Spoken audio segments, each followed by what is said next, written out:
Selamat pagi buat kita semua. Puji dan syukur kita panjatkan kepada Tuhan Yesus, Bapa kita. Pagi ini kita bangun, kita menghirup udara yang segar, badan kita terasa segar dan sehat. Hari ini kita lanjutkan firman Tuhan lagi, dan di video yang lalu, perumpamaan tentang harta terpendam dan mutiara yang berharga. Jadi ada dua perumpamaan itu. Tetapi sebenarnya kalau mau dilihat itu hampir sama ya. Jadi yang pertama itu ada orang yang menemukan harta karun di sebuah ladang. Itu bukan dia punya ladang, kemudian dia tanam kembali, kemudian dengan bersuka cita dia pulang menjual harta bendanya dan dia beli tanah itu. Karena dia udah tahu ada di situ harta karun. Kemudian orang yang kedua, ya pedagang yang memikirkan sebuah mutiara. Dia ingin mendapatkan mutiara yang baik dan bagus. Dia cari, suatu kali dia dapati mutiara itu dan dia juga bersuka cita, dia jual harta miliknya, kemudian dapatkan mutiara itu. Kalau kita mau berpikir, penjual mutiara itu dan si tuan tanah, ya kenapa mereka nggak tahu? Apa mereka nggak tahu kalau barang-barang yang di ladang itu ada yang berharga atau mutiara itu pastinya juga berharga, yang paling baik lah ibaratnya. Penjual mutiara itu kan biasanya pasti dia tahu bahwasanya mutiara itu adalah mutiara yang baik, mutiara yang berharga, sama seperti yang di ladang itu. Bisa jadi dia tidak ngerjain ladang itu sendiri. Jadi ibaratnya kayak terang ada padanya, ya dia sudah dipilih Tuhan, tapi dia tidak menghidupi firman itu. Kan artinya apa? Dia nggak ngerjain ladang itu, dia suruh orang. Dia suruh orang mengerjakan ladangnya untuk dia. Artinya kan seperti yang di video yang lalu aku sudah terangkan. Kita datang ke gereja, kita suruh orang yang suapin firman Tuhan ke kita terus. Kalau masih kecil nggak apa-apa. Tapi kalau kita sudah dewasa, hendaklah kita juga jadi dewasa. Jangan hanya dewasa fisik, tapi dewasa rohani juga lah. Karena kalau kita dewasa fisik, tapi bayi rohani, itu kan jumping. Makanya aku bilang jangan seperti si orang yang punya tanah itu. Jangan seperti pedagang yang jual mutiara itu. Dia udah dikasih terang sama Tuhan. Dia udah dikasih firman. Tetapi yang pertama yang si ladang-ladang itu, dia nggak menghidupi firman Tuhan. Artinya dia suruh orang yang ngerjain. Dia datang ibaratnya ke gereja, dia cuma dengar firman, habis itu udah pulang. Ditanya nggak tahu. Kalaupun tahu, tapi dia nggak menghidupi. Dia nggak hidup di firman itu. Dia nggak lakukan firman itu. Jadi kembali lagi jadi orang yang pendengar, orang yang membaca, tapi nggak melakukan. Makanya di sini kita juga harus tahu esensi.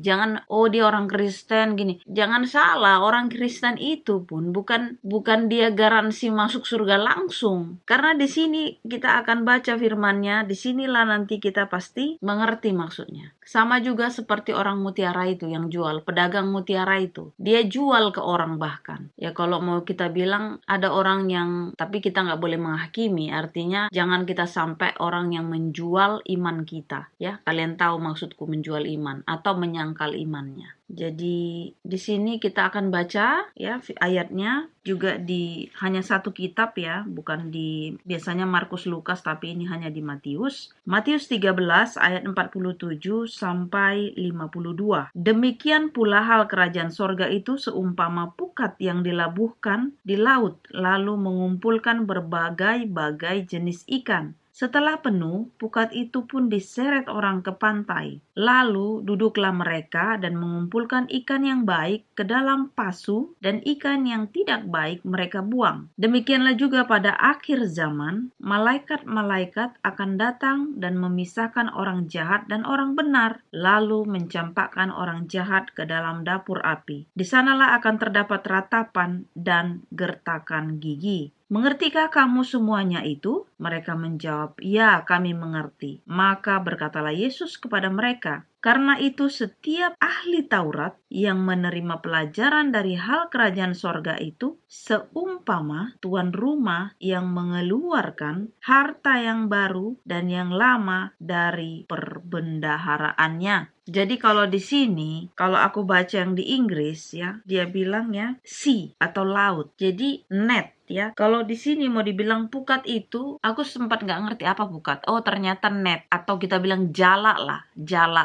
Kalau orang nelayan di laut itu kan pakai jala dia. Jadi dikumpulkanlah. Kalau dia nanti tebarin ke sana, ya disangkutin yang sini, yang sana mungkin pakai perahu, dia pelan-pelan menyisir, baru dia naikkan si jalanya, baru dapat ikan. Di sini dikatakan laut itu sama seperti dunia ini, ya. Kemudian ikan itu adalah lambangnya manusia. Kenapa Kenapa dia pilihnya laut? Kenapa nggak pilihnya danau atau sungai? Karena di sini ya, setelah aku baca juga di Inggrisnya ini, laut itu menggambarkan dunia ini. Seperti kayak di laut, kalau di laut itu jenis ikan itu pasti lebih banyak daripada di sungai, lebih banyak daripada di danau. Jadi di laut itu macam-macam ikannya. Nah, itulah ikan itu seperti manusia, sifatnya ada yang begini, begana ya, semualah macam lah di situ. Mau orang baik kek, mau ikan yang baik, mau ikan yang buruk, sama semua di situ di dalam. Nah, jaring itu adalah firman Tuhan yang sampai kepada kita. Jadi kita ditangkap gitu loh, ditarik. Pada saat jaring itu sudah penuh, kemudian dibawalah kita ke darat. Ibaratnya kan ikannya itu kan didorong ya ke tepi pantai. Kemudian si nelayan-nelayan ini duduk, terus dia pisahin lah si ikan-ikan ini. Jadi di sini dibilang ikan yang baik dimasukkan ke kontainer ya. Kalau bahasa Inggris kontainer. Di sini juga aku tadi agak ini juga bahasanya karena jarang kita pakai ya. Katanya ke dalam pasu. Jadi pasu itu kalau aku baca yang di Inggris itu kontainer, ibaratnya kontainer ikan gitu. Jadi yang baik dia masukkan ke kontainer ikan, terus yang ikan yang buruk ya atau yang tidak baik mereka buang. Jadi di penjelasannya lagi sama seperti dia bilang pada saat akhir zaman malaikat Tuhan akan memisahkan, dia bilang di sini, orang yang jahat dan orang yang benar. Nah, kalau yang di bahasa Inggris lebih ini lagi aku baca ya. So it will be at the end of the age, the angels will come out and separate the evil from the righteous.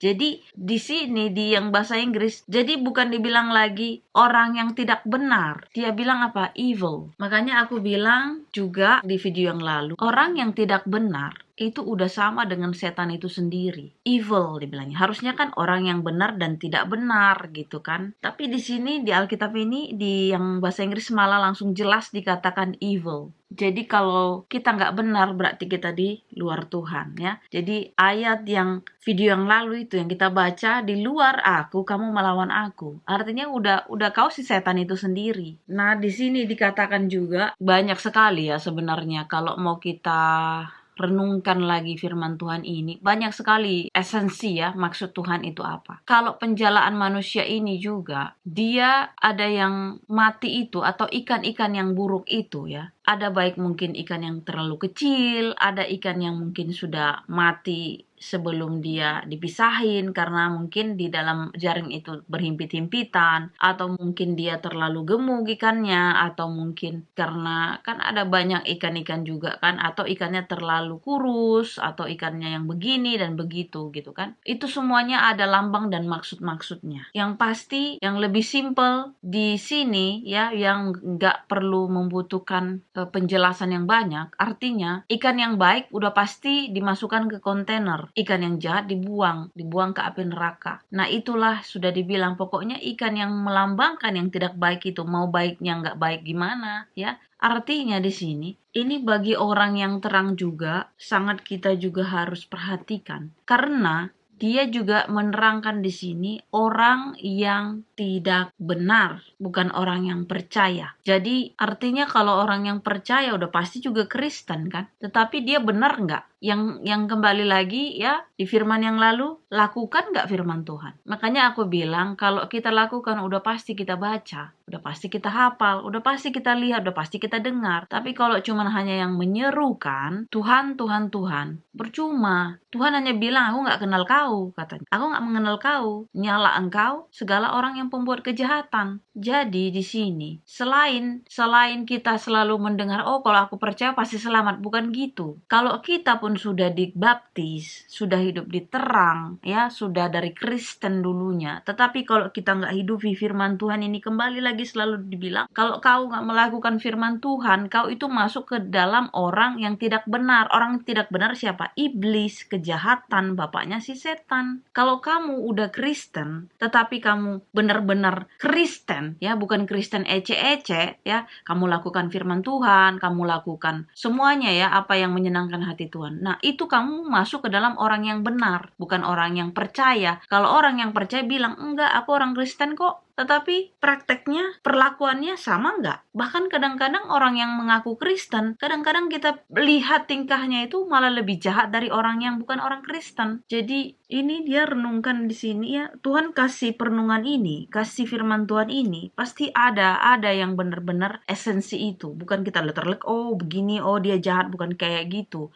Bacanya itu benar-benar kita harus ngeliatin, seperti aku bilang, 4 mata angin itu kita harus semua sisi harus kita benar-benar, oh dari sini begini, oh dari sini begini. Bukan letterlek harus begini, oh kamu salah gini, nggak bisa. Makanya kalau orang yang letterlek selalu menyalahkan Tuhan Yesus, selalu nih kamu salah nih, kamu hari Sabat kerja, oh kamu ini ya sekarang gini. Kalau dia nggak kerja, contohnya kalau dia mau ngasih makan anaknya, kamu mau ngasih makan, kan ibaratnya seperti itu. Karena apa dibilang Tuhan, manusia itu lebih penting daripada hari Sabat itu. Hari Sabat diadakan untuk manusia, bukan manusia untuk hari Sabat. Jadi di sini katanya yang ku kehendaki adalah belas kasihan, bukan persembahan. Jadi, kalau kita sebagai manusia hanya bisa cuman menghakimi orang, hati-hati. Karena hakim itu Tuhan itu sendiri, bukan kita. Kita manusia biasa, kita orang berdosa. Kalau kamu merasa, kok si Anu kerja hari Sabat, kok si Anu begini, kamu tanya kenapa? Ada nggak makannya? Ada nggak buat uang untuk sekolah anaknya? Tanya. Kalau kamu kaya, ya kasih sumbang. Jadi dia nggak perlu kerja hari Sabat, begitu caranya. Bukan hakim, oh kamu salah, kamu kerja gini-gini. Atau yang lain dan lainnya. Jangan kita jadi pengganti Tuhan. Jangan kita jadi hakim. Hakim itu udah otoritas Tuhan ya. Hakim itu udah pasti itu udah pasti Tuhan hakim itu. Ya, hakim dunia ini, kalau hakim dunia ini oke lah ya, karena dia memang bekerja atau apa juga gitu. Tapi kan hakim yang sebenarnya untuk hakim kekal itu adalah Tuhan itu sendiri. Walaupun dia hakim di dunia ini, nanti suatu saat juga dihakimi juga dia. Jadi hakim yang di dunia ini juga nggak akan permanen. Dia hakim di dunia oke, tapi nanti kalau di surga atau kesudahan kiamat ya, pada saat Yesus datang kedua kali, dia dihakimi. Makanya aku bilang Tuhan Yesus itu adalah hakim yang sebenarnya, hakim yang kekal. Mau di dunia kek, mau di akhirat kek, dia hakimnya. Tapi kalau di dunia ini kita enggak loh, di dunia ya memang simbolik, dan itu kalau di bahasa Belanda itu tijdelijk, temporary ya, sementara. Hakim yang kekal itu siapa? Tuhan Yesus. Jadi kalau kita mau dihakimi Tuhan Yesus yang benar, kita dimasukkan ke kontainer, kita dimasukkan ke dalam pasu ya. Kontainer pasu itu adalah surga itu sendiri. Jadi kita renungkan firman ini ya, kita ambil esensinya, maksudnya, intisarinya. Bukan letterlek gini, ini komanya, titiknya, ini. Nggak kayak gitu. Jadi Tuhan sudah katakan, yang ku kehendaki adalah belas kasihan, bukan persembahan. Tuhan menyelamatkan orang yang Tuhan mengkehendaki, orang yang benar, yang melakukan firman Tuhan, bukan orang yang membaca firman Tuhan, bukan orang yang mendengar firman Tuhan, bukan yang mengatakan aku percaya kepada Tuhan, tetapi perlakuannya nol. Tuhan berkehendak kepada orang yang percaya dan melakukan firman Tuhan. Kalau sudah melakukan firman Tuhan, kalau sudah melakukan kehendak Bapa, itu sudah pasti orang percaya, itu sudah pasti belajar firman Tuhan, mendengar firman Tuhan, melihat ya, dia sudah pasti berdoa, sudah pasti dia di situ. Itu maksudnya. Inilah doa dan harapan kita berdoa. Bapa di sorga, terima kasih Bapa untuk firman-Mu yang selalu menguatkan iman percaya kami, yang menyehatkan tubuh dan jiwa kami. Ajari kami Bapa supaya kami mengerti esensi, maksud, inti daripada firman-Mu. Bukan hanya kami membaca saja, bukan hanya kami mendengar saja, tapi tidak melakukan. Bapa, sekalipun kami mengatakan kami percaya kepada-Mu, tetapi perlakuan kami nol, kami tidak layak. Oleh karena itu Bapa, mampukan kami supaya juga kami melakukan. Kami mengatakan kami percaya dan kami melakukan. Supaya kami melakukan kehendak-Mu Bapa, menyenangkan hati-Mu, dan kami layak untuk dekat-dekat kepadamu, dan pada saat kedatangan-Mu yang kedua kali kami layak masuk ke dalam kerajaan sorga yang dilambangkan di perumpamaan, yaitu kontainer dan pasu. Kiranya kami menjadi ikan-ikan yang baik, kiranya kami ikan-ikan yang menyenangkan hati-Mu, bukan ikan yang busuk, bukan ikan yang tidak baik. Bapa, hapuskan segala dosa dan pelanggaran kami, sempurnakan doa kami Bapa. Kami berdoa di dalam nama Tuhan Yesus, Juru Selamat dan Penebus kami. Amin. Terima kasih sudah menonton video ini. Kita akan lanjutkan besok. Tuhan Yesus memberkati. Amin.